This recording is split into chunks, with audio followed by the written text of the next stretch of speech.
लोकसभा 2014 के चुनाव के पहले भाजपा कहती है कि अगर केंद्र में भारतीय जनता पार्टी की सरकार बन गई तो काला धन देश में वापस आ जाएगा और हर व्यक्ति के खाते में 15 लाख आ जाएंगे। चुनाव भाजपा जीत जाती है, सरकार बन जाती है। जब मीडिया इस बारे में अमित शाह से सवाल करती है तो अमित शाह कहते हैं कि ये चुनाव जीतने के लिए एक जुमला था। लोकसभा 2024 के चुनाव के पहले भारतीय जनता पार्टी कह रही है अब की बार एनडीए 400 के पार और भारतीय जनता पार्टी 370 के पार। क्या ये भी नारा एक जुमला है?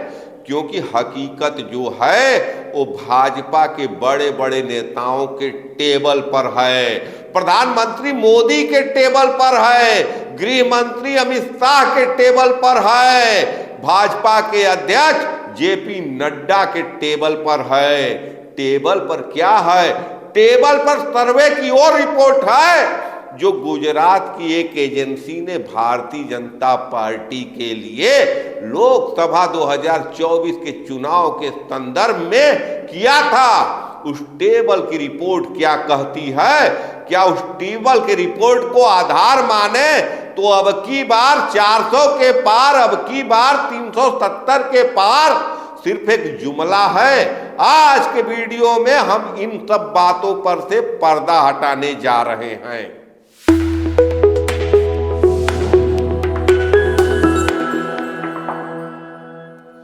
नमस्कार, मैं पंकज कुमार सिंह और आप देख रहे हैं खबरों के खिलाड़ी। इस वीडियो में मैं गुजरात के एक एजेंसी की सर्वे की रिपोर्ट पर बात करने जा रहा हूं। देश की तमाम टेलीविजन मीडिया 370 के पार बहुमत दिखा रही है। एनडीए का कोई 366 दे रहा है, कोई 380 दे रहा है। भारतीय जनता पार्टी को 370 चाहिए। 370 क्यों चाहिए? क्योंकि 370 से एक मैसेज जाता है, धारा 370 कश्मीर से हट गया, एक मैसेज जाएगा। लेकिन हकीकत ये नहीं है। हकीकत जो है वो रिपोर्ट जो भाजपा के बड़े बड़े नेताओं के टेबल पर है और जो स्पष्ट कह रही है कि अब की बार 370 के पार महज एक जुमला है। भारतीय जनता पार्टी दरअसल 270 के नीचे आ रही है, 250 सीटें मिल रही है। सर्वे के रिपोर्ट ने भारतीय जनता पार्टी के बड़े से बड़े नेताओं की नींद हराम कर कर रखा है। बेशक उत्तर प्रदेश में सीटें बढ़ाने का मौका है भाजपा के पास, लेकिन जो खेला हो रहा है वो उत्तर प्रदेश में नहीं हो रहा है, वो खेला हो रहा है पश्चिम बंगाल में, जहां पिछले बार भारतीय जनता पार्टी 18 सीटें जीती थी, लेकिन इस बार दहाई में भी पहुंचने के लाले हैं। एक खेला हो रहा है महाराष्ट्र में, जहां पिछले बार भारतीय जनता पार्टी स्वयं के बूते 23 सीट जीती थी और एनडीए को 41 सीट मिला था। वहां भी भारतीय जनता पार्टी स्वयं के बूते 15 से 17 सीटें ही जीत रही है। एक खेला हो रहा है बिहार में, और बिहार में खेला ना हो इसलिए सर्वे रिपोर्ट आने के बाद और पिछले एक महीने में इस देश के सियासत में जो भी घटनाक्रम घटा है उसके पीछे सर्वे रिपोर्ट ही है।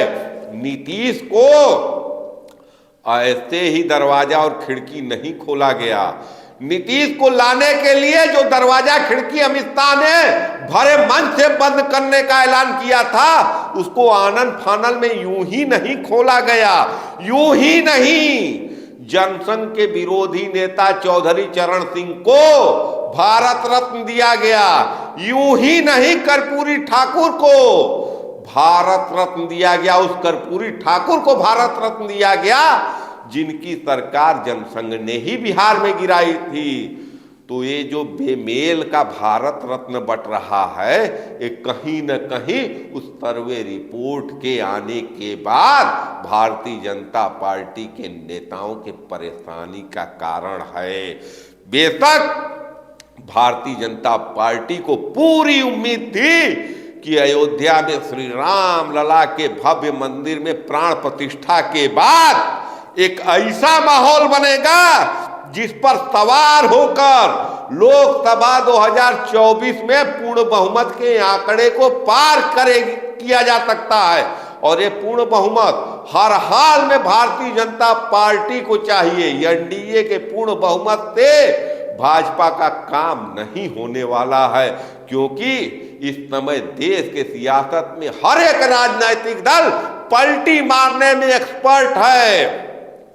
इसीलिए हर एक हथकंडा अपनाया जा रहा है, चाहे ईडी हो, चाहे सीबीआई हो, चाहे इनकम टैक्स हो, चाहे विजिलेंस हो, सबकी ड्यूटी दे दी गई है।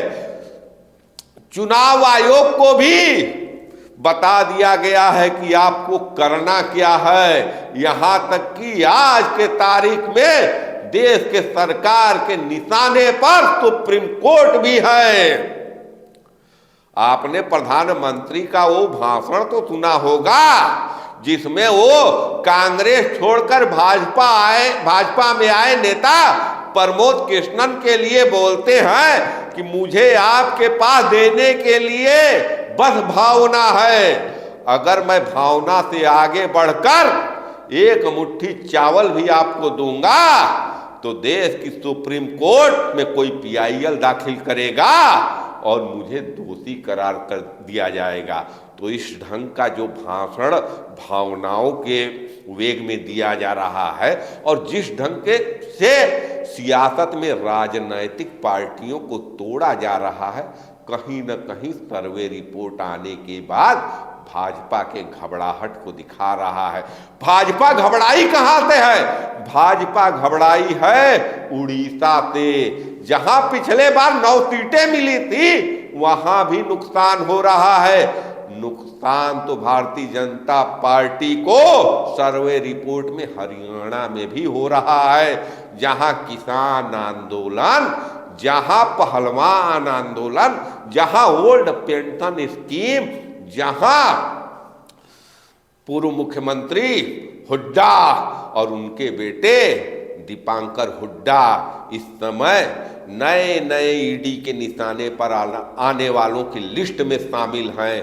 तो ये सियासत में जो ईडी सीडी का खेल चल रहा है, इस खेल के पीछे असली वजह है वो सर्वे रिपोर्ट, जो कहीं से भी भारतीय जनता पार्टी को अपने बूते पूर्ण बहुमत नहीं दे रही है। इसलिए भारतीय जनता पार्टी आपको एक दूर का सपना दिखा रही है। कार्यकर्ताओं में जोश भरने के लिए अब की बार 400 के पार का नारा दिया जा रहा है, लेकिन असल निशाना तो 272 पर है कि हर हाल में 272 सीट जीता जाए। 370 का मतलब, 400 का मतलब तो 2/3 बहुमत हो गया। और 2/3 बहुमत हिंदुस्तान के लोकतंत्र में और सियासत में क्या मायने रखते हैं ये आपको बताने की जरूरत नहीं है। आप साधारण बहुमत से संविधान में संशोधन नहीं कर सकते हैं। संविधान में संशोधन करने के लिए निश्चित रूप से आपको 2/3 3/4 बहुमत की जरूरत पड़ेगी ही। तो कुछ लोगों को लगता है कि भारतीय जनता पार्टी को इतनी प्रचंड बहुमत की जरूरत इसलिए है क्योंकि अब समय आ चुका है कि भारत के संविधान में आमूलचूल परिवर्तन कर दिया जाए। क्या देश में चुनाव रोकने की प्रणाली को विकसित करने की ओर भारतीय जनता पार्टी जाना चाहती है? कतई नहीं। भारतीय जनता पार्टी हर हाल में पूर्ण बहुमत की सरकार बनाकर नरेंद्र मोदी की हैट्रिक लगवाना चाहती है और इसके लिए ही उत्तर प्रदेश में जयंत को तोड़ा जा रहा है, बिहार में नीतीश को तोड़ा गया, मायावती को इंडिया गठबंधन में जाने से रोक दिया गया, झारखंड में हेमंत सोरेन को जेल में भेज दिया गया। आने वाले कुछ दिन में हो सकता है कि केजरीवाल भी जेल में जाए। हरियाणा में भूपेंद्र हुड्डा और दीपांकर हुड्डा भी निशाने पर हैं। एक खेल सियासत का ईडी का चल रहा है, इसमें साउथ के नेता डीके शिव कुमार भी निशाने पर हैं। महाराष्ट्र में भ्रष्टाचारी अजीत पवार सत्ता का सुख ले रहे हैं, लेकिन रोहित पवार पर भी खतरा है, वो भी जेल में जा सकते हैं।